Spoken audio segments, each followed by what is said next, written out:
ભાવનગરની મેડિકલ કોલેજમાં રેગિંગનો કેસ કોર્ટે 8 આરોપીઓના જામીન મંજૂર કર્યા.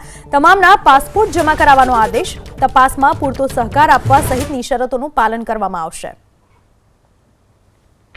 ભાવનગરની મેડિકલ કોલેજમાં રેગિંગ કેસમાં કોર્ટે 8 આરોપીઓના જામીન મંજૂર કર્યા છે, પરંતુ આ તમામના પાસપોર્ટ જમા કરાવવાનો આદેશ આપી દેવામાં આવ્યો છે કે જેથી કરીને તેઓ ભારત છોડીને બહાર ન જાય. ભાવનગરની મેડિકલ કોલેજમાં આખી રેગિંગની ઘટના બનવા પામી હતી, જેમણે સમગ્ર ગુજરાતમાં તરખાટ મચાવ્યો હતો.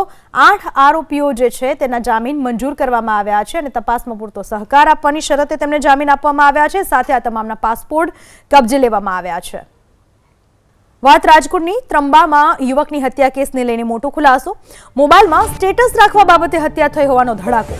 સગીર ભત્રીજાએ જ છરીના ઘા ઝીંકીને હત્યા કર્યાનો ખુલાસો. મોબાઈલમાં સ્ટેટસ રાખવા બાબતે બોલાચાલી બાદ થઈ હતી બબાલ. આજીડેમ પોલીસે સગીર વિરુદ્ધ ફરિયાદ નોંધી 32 વર્ષીય ભરત મુછડિયા નામના વ્યક્તિની હત્યા થઈ.